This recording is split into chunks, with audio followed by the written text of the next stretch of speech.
Let's get right into it. Part 3, the scale is a liar. Now, we live in a world of instant feedback. We send a text and we want to see those bubbles immediately.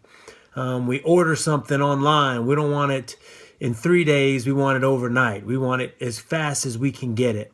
And unfortunately, we want that same feedback in our fitness and our diet plans. And the only thing there that gives us anything even remotely close to that type of timing is the scale. So we step on that scale. And I'll be honest with you, this is one of the things that I struggle with the most. It was tough through my whole fitness journey, and I understand the difficulties of it. Some of us live and die daily by what the scale tells us.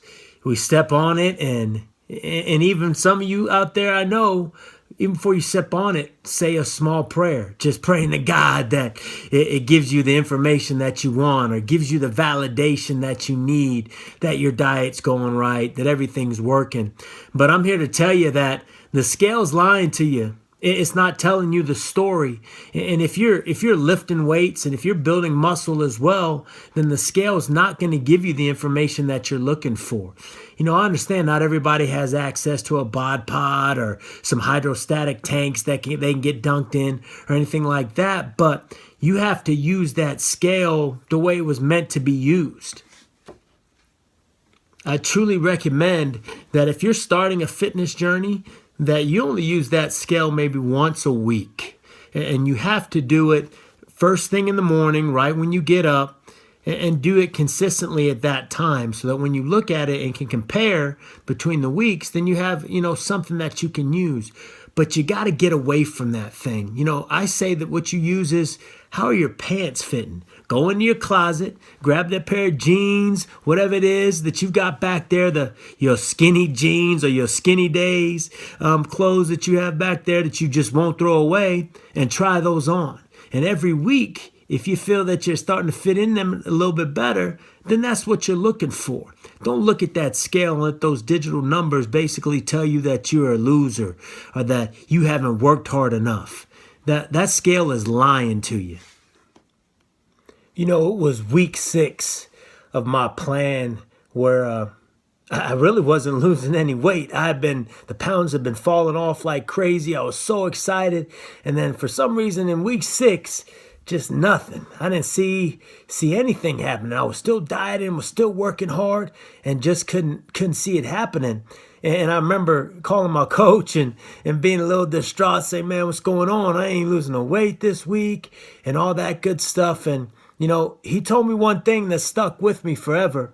He asked me, well, how long did it take you to get up to the weight that you were at before you started the program? And I thought back, and it was years. I mean, years and years and years of bad habits and bad eating is what got me to that point. And he told me, well, what makes you think that you're going to be able to lose all that weight that it took you years to put on in a couple weeks? That hit me. That hit me because he was spot on. Coach Rob Giles just had a way of doing that with me throughout this whole program it's just making me see the reality of the things. So for me, what ended up happening is that following week, I took my next photos. And although I'd lost a very minimal amount of weight, I saw some major growth, some major differences that the scale didn't tell me about. The scale lied to me and said I hadn't been working as hard. It lied to me and said I wasn't getting better. And I listened to it. And it was at that point that I realized, you know what? I'm not going to do it anymore. I'm not going to let you ruin my day by telling me lies. Proverbs 15:4 really spoke to me, and I'll attach it at the end of this post, and I'll let you guys read it. But I just want to wrap up with saying is, don't let that scale lie to you. You're working too hard to let some little machine tell you that, hey, you're not doing it right. You're not doing a good enough job. Don't live and die by that scale. Don't drag that scale around with you all day long after you step on it and it doesn't give you the information that you want. I understand it ain't easy. Believe me, I still get tempted to step on that scale as many times as I can. it's usually after having a bad day eating. I just think something's gonna go on that scale that's gonna change things. But just stay away from it. Use it once a week just to kind of keep things going, but don't invest in it so much that everything it tells you either validates or truly crushes you. God bless.